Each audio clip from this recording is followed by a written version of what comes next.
Bismillahi awalnya kalam kepada Allah Tuhan Rahman basifat wujud syarato kedam pujaan umat siang jemalam. Salawat yu salam kepada junjungan kita Muhammad, pangkatnya tinggi dunia akhirat, seratus selatan utara timur Jawa Barat. Mulonyo jalo disyaratkan kanai kulari dinan bapalun, mulonyo sambah ditibokan menyusun jari minta ampun. Kajirek tabang ramo-ramo inggok mencongkom lidih saga tadabuk lalu ke tanah.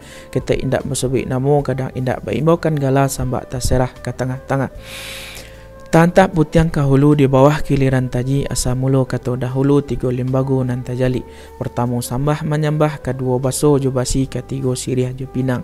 Sambah menyambah dalam adai tali batali undang-undang nan tersabui di mulik manih nan terpakai di baso bayak. Mulik manih talimpong kato baso bayak gulo di bibia dalam bungka nan piawai nan banamo adai jo sopan santun.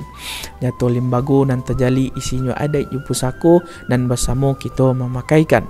Lurih ka dari pasar baru di sinan hati kita kabe, minta ampun kami dahulu, jawailah salam dan narabe.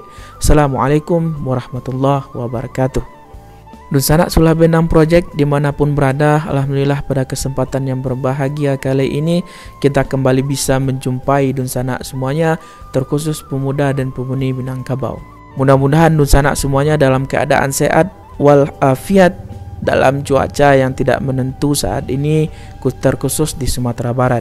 Pada video-video kita sebelumnya, kita sudah membahas berbagai pembahasan yang menarik Dunsana.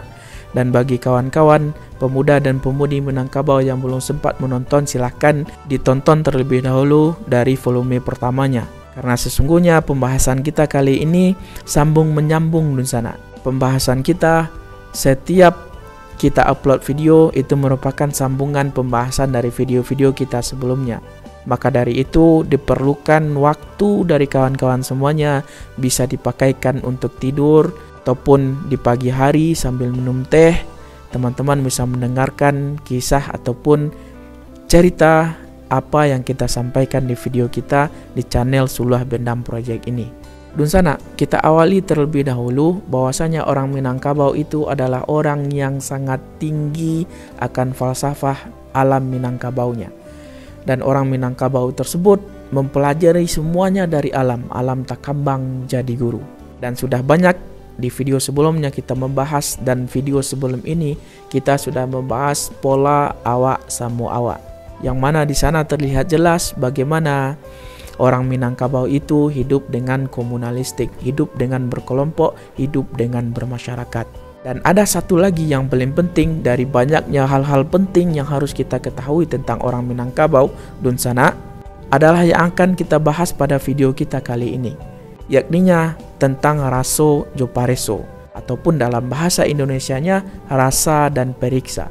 Sebagaimana kita ketahui, orang Minangkabau sangat pandai menjaga perasaan orang lain, sangat pandai menjaga perasaan orang-orang yang sedang berkomunikasi dengannya, orang-orang yang sedang dekat dengannya, orang-orang yang sedang berbincang dengannya.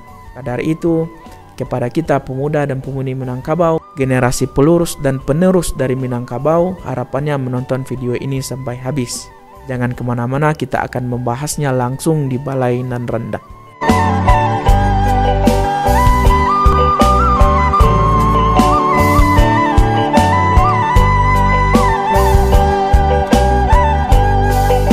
Dunsana, menurut falsafah alam Minangkabau, tema ba'a diawak ba'a diurang dalam harga diri itu menjadi motivasi untuk hidup dan melakukan persaingan yang tajam antara sesama orang Minangkabau, baik secara individual maupun secara komunal ataupun berkelompok tadi Dunsana.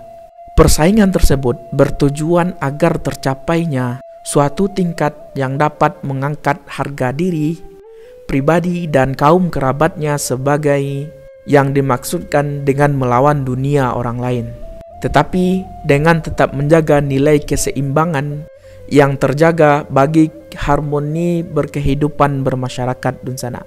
Persaingan kelompok masyarakat yang terdiri dari suku-suku sesungguhnya akan dapat menimbulkan perkelahian, masal, bahkan bisa melahirkan perperangan.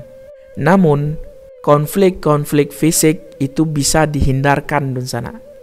Karena adanya aturan perkawinan yang mengharuskan perkawinan antar suku sebagai salah satu cara untuk menghindari konflik tersebut.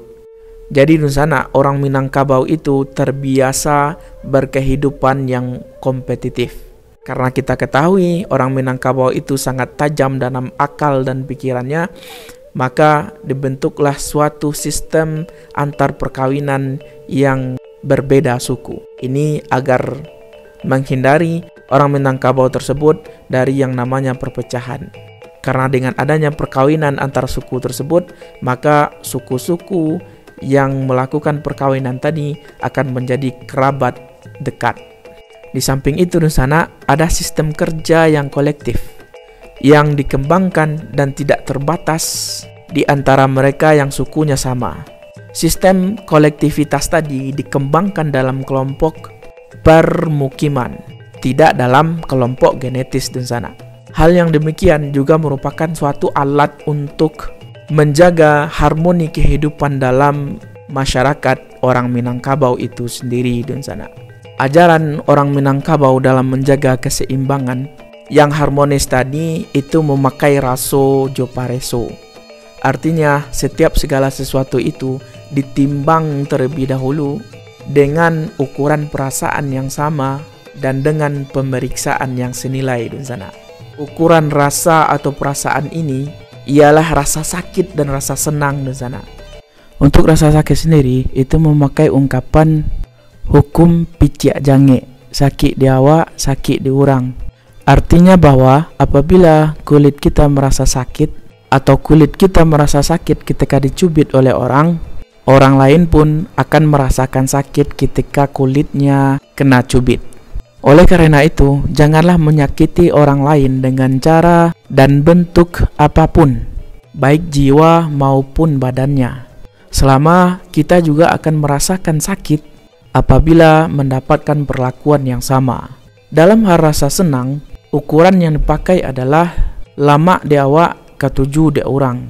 Artinya, kesenangan yang kita lakukan hendaknya disukai pula oleh orang lain. Setidaknya jangan sampai mengganggu kepada orang lain. Sedang ukuran pareso atau periksa dalam bahasa Indonesia akan memakai nilai alur jopatui. Maksudnya, periksalah terlebih dahulu suatu persoalan ataupun masalah menurut alur yang lazim. Tetapi pertimbangkanlah dengan cara kepantasan atau kepatutan yang secara sederhana dapat dikatakan dalam pepatah, yang secara sederhana dapat dikatakan dengan periksalah dengan hati nurani kita sendiri. Ajaran raso Jopareso diungkapkan oleh orang Minangkabau melalui pepatah berikut. Kalau paku kacang belimbiang, tampuruang lenggang-lenggangkan, bau menurun ka saruaso. Anak dipangku kemanakan dibimbiang, orang kampung dipatenggangkan, tenggang dengan raso Jopareso. Akan tetapi di sana, jikalau keadaan ataupun keadaan kita terlalu memaksa atau dalam keadaan yang terpaksa, saat nilai raso Jopareso tersebut tidak dapat kita pakaikan, orang Minangkabau pun dapat memakaikan cara lain di sana, yang tentunya tidak menurut alur yang biasa. Cara itu diungkapkan dalam Pemeo yang mengatakan, awak mendape orang indak kailangan. Artinya, kita dapat melakukan sesuatu apapun yang kita inginkan, tetapi orang lain tidak merasakan kerugian atas tindakan kita tersebut. Pemeo ini memang dapat digunakan dalam berbagai keadaan dunsana. Akan tetapi maknanya tetaplah sama dengan tenggang rasa, yang nilainya lebih positif jikalau dibandingkan dengan ungkapan raso Jopareso. Nah, itulah tadi pembahasan kita tentang raso Jopareso dan sana. Sebagaimana yang sudah kita bahas tadi, bahwasanya orang Minangkabau selalu meninggikan perasaan orang lain dan selalu memikirkan keadaan perasaan orang lain. Jadi bagi kawan-kawan, pemuda dan pemudi Minangkabau, tolong diingat hal ini. Karena kita sebagai orang Minangkabau sebagai generasi penerus dan generasi pelurus Minangkabau, jangan lupa akan hal ini. Karena orang Minangkabau tidak pernah berbicara melebihi kapasitas alur jepatui. Berbicara selazim-lazimnya, tidak menyakiti perasaan orang lain, apalagi sampai menyinggung keadaan orang lain dengan kata-kata yang akan kita keluarkan. Jadi orang Minangkabau terlebih dahulu menyaring perkataannya sebelum mengungkapkan isi pikirannya melalui kata-kata dari mulutnya. Sekian dun sana, ibarat biduk kacia dan alun sudah, pakakeh nan alun langkok bana, jika belayi yang mana pinapi, kok katangah takuik de golambang, kok katapi takuik de boyo. Dak mungkin si buto kama membiang, si lumpuh kama nari, si bisu kama nyanyi. Karena sama-sama resah tadi, mudah-mudahan pemuda dan pemudi Minangkabau serta kawan-kawan semuanya dapat menoleh ke channel kebanggaan kita ini. Wabillahi taufik wal hidayah. Wassalamualaikum warahmatullahi wabarakatuh.